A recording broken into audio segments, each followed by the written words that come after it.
Good morning, everyone. Welcome to First Church of Religious Science. Welcome to our Sunday morning gathering. Welcome to a new year also, a year and a time of infinite possibility. Whether you're joining us live on Zoom, as I see the board all lighted up, or you're here in the studio audience, or some of you may be watching us today on Facebook, YouTube, Insta, or X, or listening to us on Spotify. However you're finding us, you're in the perfect time, perfect place. Let's start out by proclaiming 2025 is going to be my best year yet. It's going to be my year to deepen my spiritual faith and my spiritual practice. And we're here, all of us, to support one another every step of the way. I want to share with you a little bit about what we offer throughout the week in case you're new. Every Wednesday, Jimmy or James heads up or facilitates our creative living gathering. That's Wednesday at 7, the same Zoom links. Again, he's our practitioner. He's very good at doing his practitioner work. And that class is where we explore practical tools for living an inspired and spirit-filled life.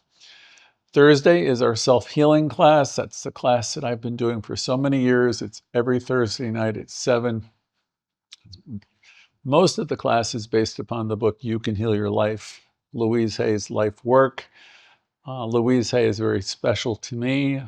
Finding her really put me on the path to ministry and everything else I wound up doing. She also was a practitioner here at First Church many years ago and a student. And then here we are, Sunday morning, 10:45 with the meditation for those of you who joined in. And then about 11, a little before, a little after, comes our Sunday morning lesson. So let's get into our lesson for Sunday. But first, I want you to know each of our gatherings is live streamed Sunday morning, and you can watch the broadcast 24 hours a day on YouTube and Facebook and some of the other channels. So please, if you can't be here with us on a Sunday or a Thursday, you'll benefit from tuning in. And some of these lessons are worth listening to a second or even a third time. So tune in anytime you want and be part of this community. And if you're watching us a few hours later, we get all your comments and we appreciate them. So before we start, let me say this. Your presence here is the greatest gift of all. You're rewarding yourself by being here, and you're really rewarding all of us. First Church operates on a love offering basis, which means we don't charge for anything we do. But we know we're supplied and supported. And for those who can and those who want to, there are options in the chat on the side. You'll notice we float them through the chat room several times. So you can donate or you can mail a check to us at 204 West 84th Street, New York, New York. 204 West 84th Street. And the zip is 10024. Any love offering, $2 or $200, whatever it is, it helps us expand our outreach and bring these teachings to people everywhere. I know we're helping people. We get all your testimonials and your comments, and they're inspiring to me, to Jimmy, to all of us. So, but again, showing up is half the battle, as they say. It's really, this is the type of thing that you really need to stay with it. Because I've known many people have said, well, I've studied the textbook. I took classes years ago. Or I used to read Louise Hay. I've had her on the shelf for 8 years or 10 years. I wish it worked that way. I wish it was as easy as just reading the book and then we have it. I know personally that it's a daily practice. It has been for me, and I'm the lucky one because I'm given the opportunity of rethinking the lessons over and over again, finding new ways of saying them, making them current for a new time, a new year, 2025. I'm going to focus today on the first 2 chapters of our textbook. So let me, I invite you to read the textbook, but today I'm going to modernize these sections for you.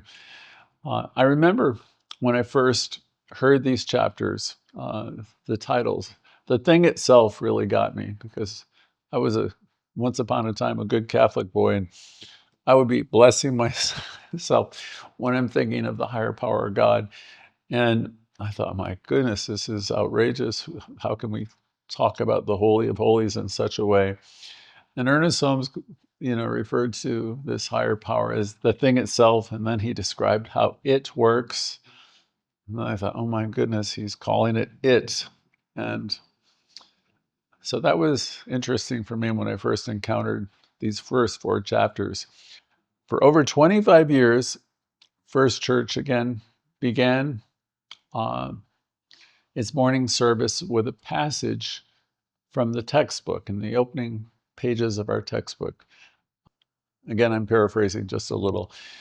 Peace, peace be unto thee, stranger. Enter here, and be not afraid. I've left the gate open, and you're welcome in my home. There's room in my house for everyone. I've swept the hearth, and I've kindled the fire. The room is warm and cheerful, and you will find comfort and rest within. The table is set, and the fruits of life are spread before you. The drink is here also. It sparkles in the light. I have placed a chair for you where the sunbeams dance through the shade. Rest, yes, rest and refresh your soul, and take of the feast of life. All is yours, and you are welcome. So this passage is more than just a welcome. It's a profound declaration of truth. Ernest Holmes is telling us that Spirit, the divine, the infinite creative power of the universe, has already prepared everything we need. The gate's open, the hearth is warm, the table is set, and Spirit is always saying to us, come in, rest, and receive. So this is the perfect image to begin our exploration of the thing itself. Know with me today that Spirit isn't distant. Spirit isn't distant, and Spirit isn't abstract. This energy, this Spirit, is the essence of life itself. It's present in every breath we take. It's present in every moment that we live. A question you might ask is, are we ready to step through the gate and experience what it offers? Are we open, and are we receptive to Spirit and all that it offers us? And that brings us to the heart of today's lesson with the thing itself. What is this infinite presence that Dr. Holmes speaks of? It's a presence, right? You hear me say weekly, it's a presence, and it's never an absence. Or you'll hear me say there's not a spot where God is not. What does it mean to live in harmony with this idea that you're one with it? And how can we use it to create more joy, more happiness, more abundance and meaning in our lives? So these are some of the things we are going to explore. Ernest Holmes uses the term the thing itself to describe Spirit. And I told you before, that got my attention when I was a young man. Who talks about the higher power as the thing? Ernest Holmes uses the term deliberately to describe Spirit, what he called the creative force behind everything that is. It's bold, it's simple, and it's completely unexpected. Why not call it God? Well, Ernest Holmes wanted us to consider moving beyond labels and see Spirit as something universal, something present, and something here, available here and now, and very approachable. The thing itself is the infinite intelligence, the essence of life that's animating everything and everyone. Imagine, if you will, a presence that's never an absence. It's everywhere, wherever you can think. God is there. Spirit is there. I know a lot of people don't like the word God, and I'm not particularly attached to it either. And it really doesn't matter. We don't mean to offend anyone. Whatever that is, there's no word that really can adequately do it justice. But the idea behind this, again, is Spirit is here. It's here now, always present. There's not a spot where it isn't. When I was in my late 20s, I think it was, I was going around all day long saying, this is Spirit in my life, or this is God in my life. I would be working crazy jobs. All kinds of things would be happening that seemed ungodly, probably. And I would be training myself to, this is Spirit in my life right now. And it is. It didn't matter what I was doing, by the way. Whatever it was always Spirit in action. I was training myself to know that. I was training myself to sense it. I was training myself to feel it. Dr. Holmes reminds us that the universe is impartial. The universe isn't picking a winning team. It's never taking sides. It doesn't play favorites, and it doesn't grant special privileges.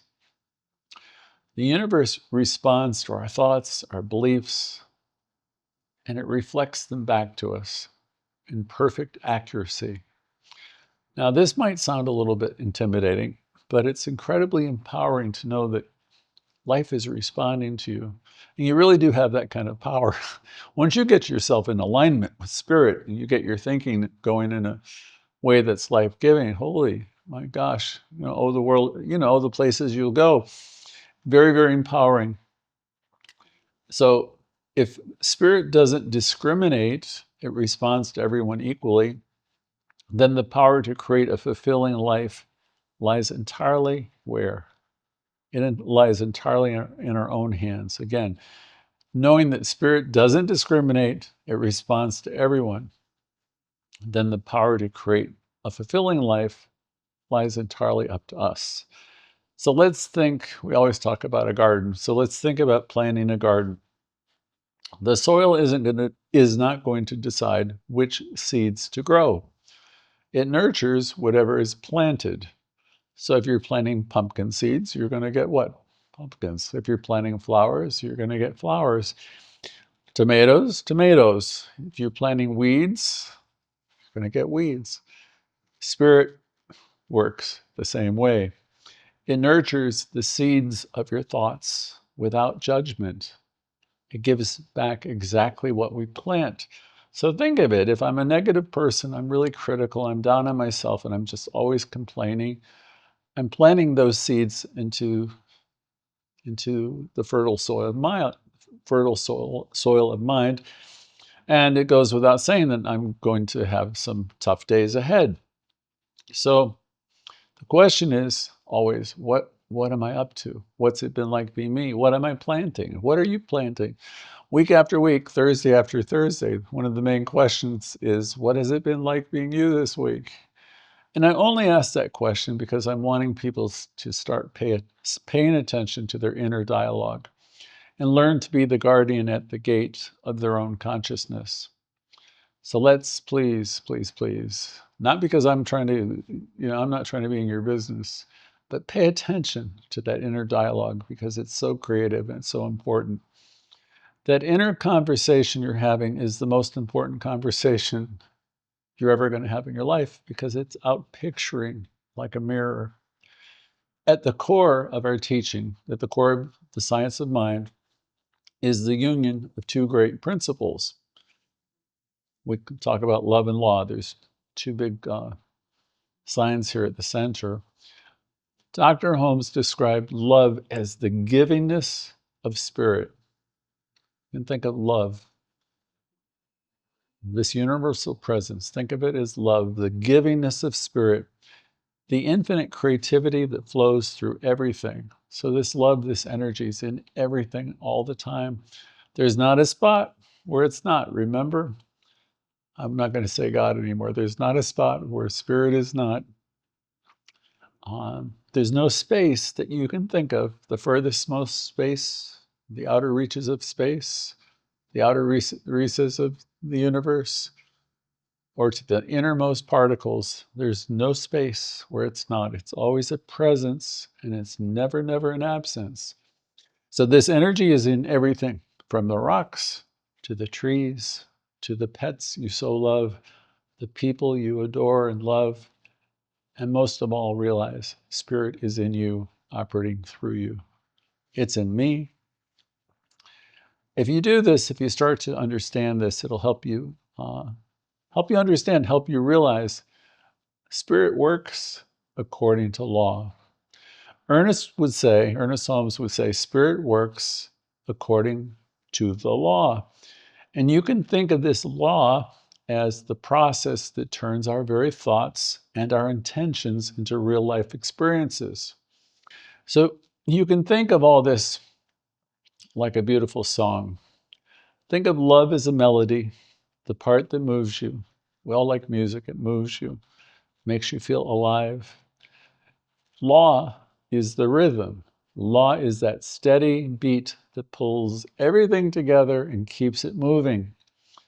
Without the melody, the song would feel empty.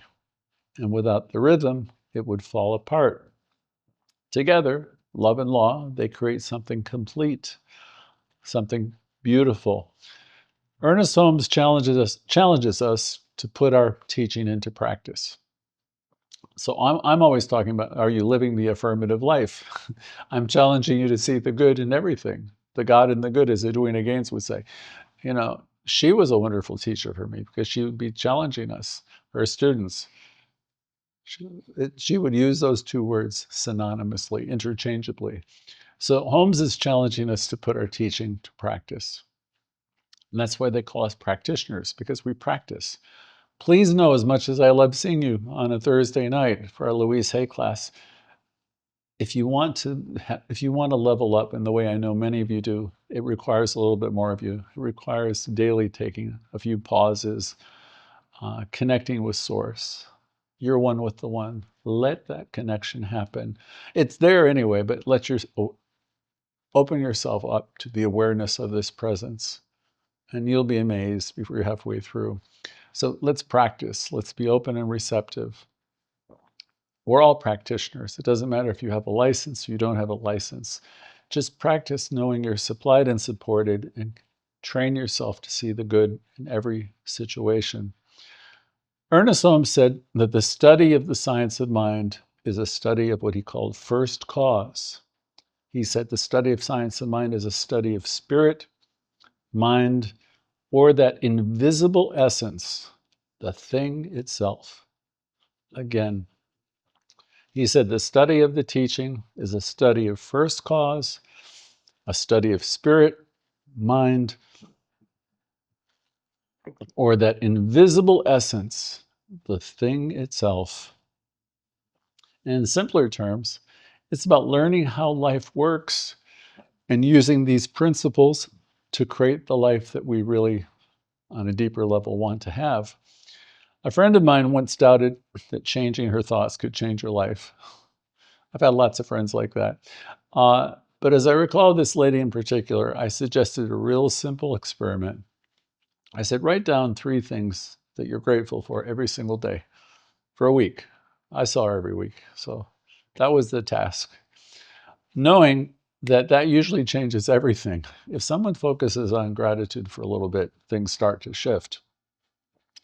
By the end of the week, I met with her, as I remember, for lunch, and she was smiling from ear to ear, and she was laughing at me because she said her mood has improved, her conversations have been lighter. You see, that's the way it works in everything. Spirit didn't just suddenly appear in her life. It had always been there, responding to her, but not responding to her with her new focus, which was gratitude. And it wasn't just her gratitude that made the difference. It was her act of, in her case, writing down, getting focused, and it was really more her decision to shift her energy from what's wrong to gratitude and taking the action. And taking that action, shifting towards gratitude, allowed the law to respond.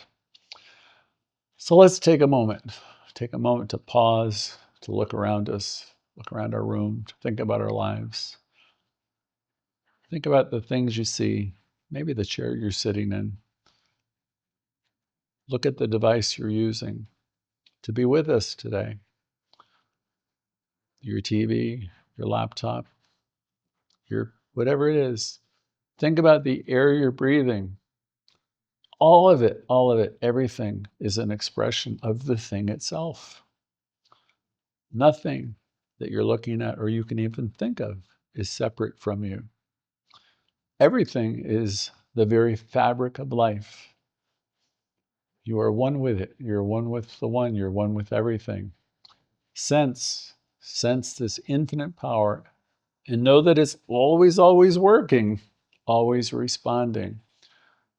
What are you asking it to create for you right now? Remember always, it responds to your consciousness. That means it responds to your awareness, the totality of your awareness, your consciousness.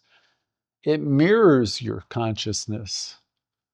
And so that brings us to the next big question, which is chapter 2. How does it work? If the thing itself is the creative energy behind everything, so we're talking about God, we're talking about spirit, if that's the creative energy behind everything, how does it take the raw material of thought and transform it into form? In the second chapter, in How It Works, Ernest Holmes explores this, and he says, well, let me clarify a couple of things first.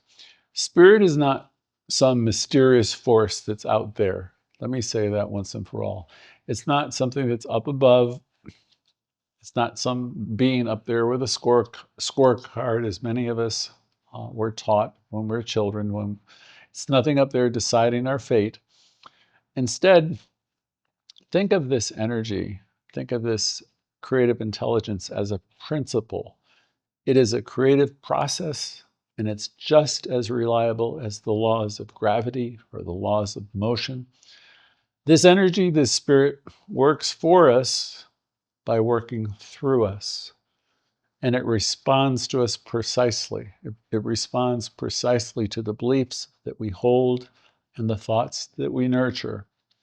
Imagine spirit, if you will, as an engine, fully fueled and ready to run. Imagine now, spirit is the engine, fueled and ready to go, right? And you are the driver, deciding where to go and how fast to move. The engine is always ready, always capable.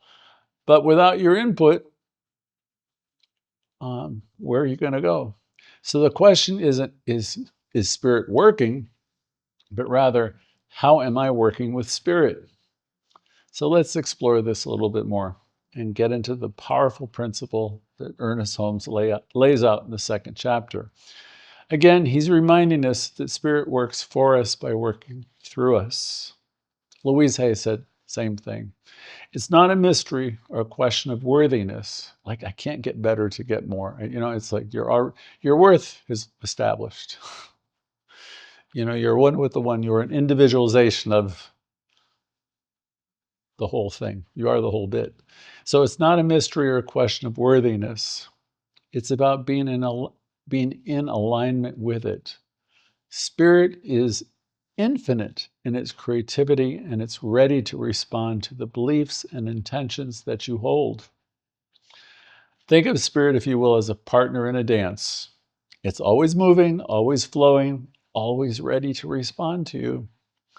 But it's waiting to be invited. It's waiting for you to take, or waiting for us to take the lead, to step into the rhythm with it. And when we do, the results will be extraordinary. Ernest Holmes writes, "It's done unto you as you believe." This means that spirit isn't just responding to what we say. It isn't responding to just the things we say we want. I want you to know something that I learned. It took me a while to learn this one in classes many years ago. That idea of I want this and I want that, right? The whole idea of wanting is problematic. So I would suggest languaging it a little bit differently. Because if you're wanting something, there's almost like a belief that you don't have it. So I tend to language it by saying, I am supplied and supported. And it works best for me when I'm declaring something, right? I declare that I'm supplied and supported. It works best then when we are affirming and we are declaring from the depths of our being what we know. Um, when you have some passion, when you affirm deeply, knowing that you are supplied and you're supported in every conceivable way, you're going to see results. So this is what Judge Troward was talking about in the Edinburgh lectures, and this is what my former pastor, Rev Wade Adkisson, was always talking about. He said it's important to put feeling into the affirmative process, into your affirmative prayers. So let's think about planting a garden. If you absolutely believe that the seeds you're planting will grow, if you passionately believe, absolutely believe they will grow, you're going to carefully take care of them, water them, care for them with confidence, and you're going to have great expectations, positive expectancy.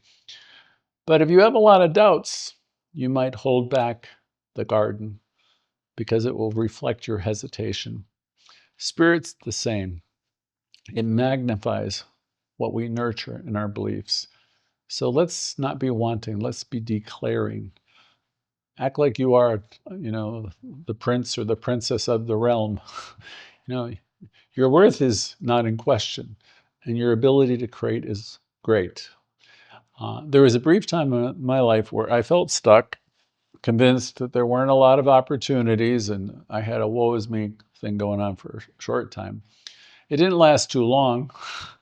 I was surrounded by people that were too positive, that they were handing me books, self-help books of every kind.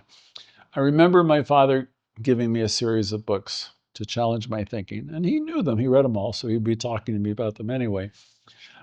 I would call them self-help books, success books of my era, or his era probably. Books like You Can't Afford the Luxury of a Negative Thought. That was one. Think and Grow Rich, which I'm sure I've read many times by now. Or Dare to Be Great. So any of these kind of books always came to me very quickly. So with them, I started to change. Instead of saying things like, there's nothing out there for me, and ain't it awful, and things like that, I began affirming pretty early on, I'm ready to receive new opportunities. I'm open and receptive. And it felt awkward at first, but I kept at it. Remember, I was telling you, I used to go around saying, this is God in my life. I was quite young, and I was going through crazy times, but I keep on telling myself, whatever it is, all is well. This is God in my life. I don't know if I said all is well. I think it was before Louise, but I began with the affirmations. And soon I started to notice the possibilities that I had overlooked before. Here's the thing, Spirit never changed. My perspective is what changed. So that's the thing for us. Our perspective needs to change. We want to align ourselves with the givingness of life. And as we do, the whole world opens up for us. Ernest Holmes reminds us that Spirit is like a river of infinite good. It's always flowing. It doesn't decide how much good we receive. That part's up to us. I repeat, that part is totally up to us. Louise Hay asks us that question, you remember it. What are you approaching the ocean of life with? And she tells you you're carrying a container. Well, how big is your container? What are you approaching the ocean of good with? What kind of container? You see, the more we believe that we are one with the source, the more that we believe that we're entitled and we're heir to it all, you'll envision yourself completely connected to Source. You'll imagine ways of connection to Source. The more we believe that we're one with Source, supplied and supported, we're opening up ourselves. We're opening up channels for Spirit to flow into our lives. The more we give, the more we'll receive. The supply is endless, as Louise would say. Think of Spirit as sunlight. It's always shining. But the amount of light that we experience depends on whether we're open, or it depends, if you think of another note, it depends on whether we open the curtains or we leave them closed. Spirit is constant. It's constant. but we have the power to invite still more of it into our lives simply by opening ourselves up to it, by realizing that we are the whole bit. Ask yourself now, what curtains do I have that might be blocking the light? What curtains or what things do I have going on within me that might be blocking the light in my life? Are there beliefs? Are there old grievances? Are there grudges? Are there stories? Is there anything going on that keeps me from fully trusting the flow of good? So let's spend a moment, just a moment, imagining what it would feel like to gently pull these curtains back and let Spirit shine in today. So we want to expand our openness. We want to be open to Spirit. Ernest Holmes teaches us in the second chapter that Spirit's ability to work in our lives is only limited by how much we're willing to receive. So I want you to say to yourself, I'm open and receptive to receive, and I want you to say it passionately and believe it. Bring yourself to a point of belief. So it's not about whether Spirit is willing, it's about whether we are open. Imagine, got a new one for you. Imagine going to an all-you-can-eat buffet, but only taking a single plate of food. Can you imagine? The best food. Everything is there. You're just going to take a single plate of food because you think that's all you're allowed to have. I want you to know, Spirit doesn't impose limits like that. We do. The question is, how much are we ready to say yes to? You remember that old quote from Marianne Williamson. It's our light that scares us. So the question is, how much are we ready to say yes to? Think of one area in your life where you'd like to see a change, a small change, a big change, and begin to affirm it daily as happening or as happened. You might say, I'm open to opportunities that align with my highest good, or I see this situation as resolved. I'm open to opportunities that align with my highest good, or if it's an area, if it's a challenge, I see this situation as resolved. I know all is well. I know everything's in divine order. And as you say this, and as you internalize it, and as you feel it, notice what shifts in your thoughts, in your feelings and experiences.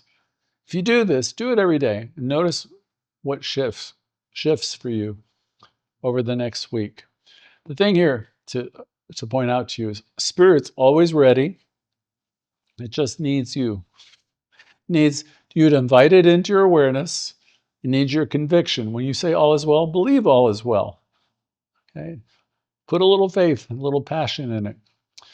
So let's recap the main points for these two very important chapters.